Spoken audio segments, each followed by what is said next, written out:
રાજકોટ અગ્નિકાંડના બનાવના પગલે લોકસભાની ચૂંટણી બાદ ભાજપ કોઈ ઉજવણી નહીં કરે।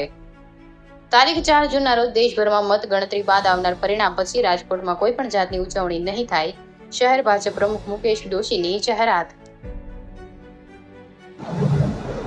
સૌથી પ્રથમ આપ સૌના માધ્યમથી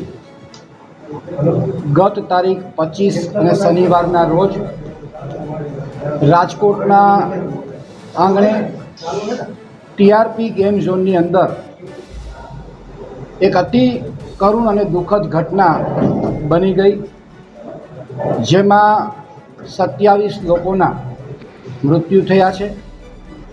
રાજકોટ માટે આ અતિ કરુણ ઘટના છે, દુઃખદ ઘટના છે। આપણા સૌ સ્વજનોની જે રીતે એમના મૃત્યુ થયા છે, રાજકોટ શહેર ભારતીય જનતા પાર્ટી વતી સૌ પ્રથમ આ તમામ દિવંગતોને શ્રદ્ધાપૂર્વક નમન કરું છું, શ્રદ્ધાંજલિ આપું છું। પરમ કૃપાળુ પરમાત્માને પ્રાર્થના કરું છું કે તમામ દિવંગત આત્માઓને મોક્ષ આપે। બીજું ખાસ અગત્યની જાહેરાત એ કરવાની છે કે જે કાંઈ ઘટના બની છે એ અતિ દુઃખદ ઘટના બની છે।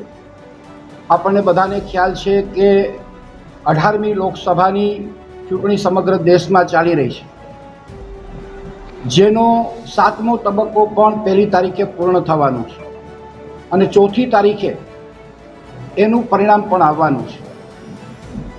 ત્યારે રાજકોટ ભારતીય જનતા પાર્ટીએ આ પરિણામ આવ્યા પછી કોઈ પણ પ્રકારની ઉજવણી ન કરવી એ પ્રકારનો નિર્ણય કર્યો છે, કારણ કે આ આપણા સ્વજનો છે અને આ સ્વજનોના દુઃખમાં ભાગ લેવા માટે સમગ્ર ભારતીય જનતા પાર્ટીના કાર્યકર્તાઓ એમની સાથે હોય એ સ્વાભાવિક છે।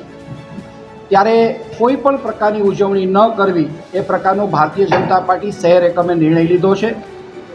જે કાર્યકર્તાઓને મતદાન ગણતરીના સ્થળ ઉપર જે જવાબદારી સોંપવામાં આવી છે એ જ કાર્યકર્તાઓ ત્યાં હાજર રહેવાના છે।